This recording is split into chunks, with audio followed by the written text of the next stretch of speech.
Assalamualaikum warahmatullahi wabarakatuh. Perkenalkan, nama saya Yulta Widyaunasih, NIM 185211125 dari kelas MBS 5G Kewirausahaan. Pada video kali ini saya akan menyampaikan tentang tematika, yakni konsep Islam menghadapi krisis kerja. Krisis adalah suatu keadaan, kejadian, atau dugaan yang mengancam secara tidak terduga dan tidak diharapkan. Berdampak dramatis, merusak reputasi, serta mengganggu keberlangsungan individu atau organisasi yang mendorong organisasi pada suatu kekacauan atau chaos yang berdampak pada karyawan, produk, jasa, dan kondisi keuangan. Krisis merupakan suatu masa yang krisis atau kritis berkaitan dengan suatu peristiwa yang kemungkinan pengaruhnya negatif terhadap organisasi. Karena itu, keputusan cepat dan tepat perlu dilakukan agar tidak mempengaruhi keseluruhan operasional organisasi. Menurut Powell, pada tahun 2005, krisis adalah kejadian yang tidak diharapkan, berdampak dramatis, kadang belum pernah terjadi sebelumnya, yang mendorong organisasi kepada sesuatu kekacauan atau chaos, dan dapat menghancurkan organisasi tersebut tanpa adanya tindakan nyata.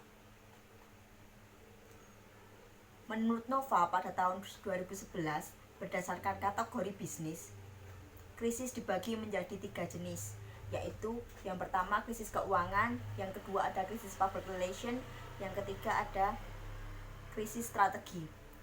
Mari kita bahas yang pertama, krisis keuangan. Krisis keuangan adalah krisis yang terjadi karena perusahaan mempunyai masalah likuiditas jangka pendek yang kemungkinan pailit di masa yang akan datang. Contohnya pada krisis keuangan di Amerika Serikat yang membuat banyak perusahaan bangkrut. Yang kedua ada krisis public relation. Sering disebut juga sebagai krisis komunikasi. Hal ini terjadi karena pemberitaan negatif yang kemudian berimbas buruk pada bisnis perusahaan. Pemberitaan di media atau isu yang beredar bisa saja benar dan mungkin saja tidak, tetapi berpotensi mempengaruhi citra seseorang atau suatu perusahaan.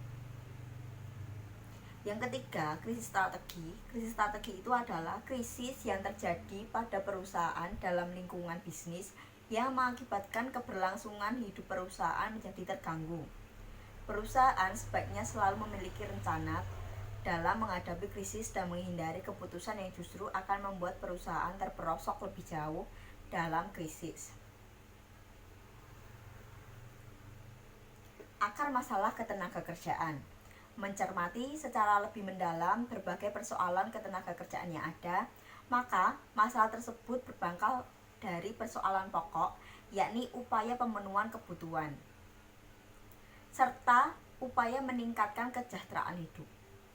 Persoalan pemenuhan kebutuhan pokok, baik kebutuhan barang seperti pangan, sandang, dan papan, maupun jasa seperti pendidikan, kesehatan, dan keamanan, adalah akar penyebab utama sekaligus faktor pendorong terjadinya permasalahan ketenagakerjaan. Terjadinya kelangkaan lapangan kerja menyebabkan sebagian anggota masyarakat menganggur, dan ini berdampak pada ketidakmampuan mereka memenuhi kebutuhan. Terjunnya kalangan wanita dan anak-anak ke dunia ketenagakerjaan tidak lepas dari upaya mereka untuk dapat memenuhi kebutuhan hidup untuk mereka dan keluarganya, sekaligus dalam rangka meningkatkan kesejahteraan hidup.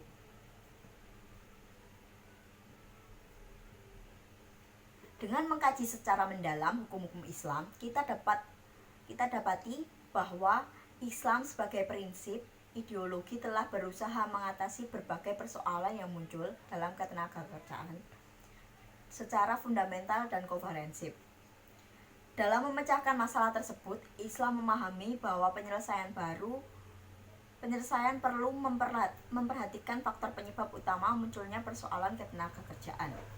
Untuk persoalan yang muncul akibat kebijakan negara dalam politik ekonomi, menurut Islam negaralah yang bertanggung jawab untuk menyelesaikannya. Sedangkan apabila masalah ketenagakerjaan yang muncul akibat semata hubungan antara pengusaha dan pekerja, maka ini seharusnya dapat diselesaikan sendiri oleh pekerja dan pengusaha itu. Islam telah menjelaskan secara rinci bagaimana kontrak kerja pengusaha melalui hukum-hukum yang menyangkut ijaratul ajir. Dengan dipatuhi ketentuan-ketentuan Islam dalam hubungan pengusaha dan pekerja, diharapkan masalah-masalah yang ada dapat diselesaikan dengan baik. Berkaitan dengan pemenuhan kebutuhan hidup masyarakat, Islam mewajibkan negara menjalankan kebijakan makro dengan menjalankan apa yang disebut dengan politik ekonomi Islam. Politik ekonomi merupakan tujuan yang ingin dicapai dari pelaksanaan berbagai kebijakan untuk mengatur dan menyelesaikan berbagai permasalahan hidup manusia dalam bidang ekonomi. Politik ekonomi Islam adalah penerapan berbagai kebijakan yang menjamin tercapainya pemenuhan kebutuhan pokok atau primer setiap individu masyarakat secara keseluruhan, serta disertai dengan adanya jaminan yang kemungkinan setiap individu untuk memenuhi kebutuhan-kebutuhan pelengkap atau sekunder dan tersier sesuai dengan kemampuan mereka. Sekian yang dapat saya sampaikan di video kali ini. Apabila ada salah kata dan perbuatan mohon dimaafkan. Wabillahi taufiq wal hidayah. Wassalamualaikum warahmatullahi wabarakatuh.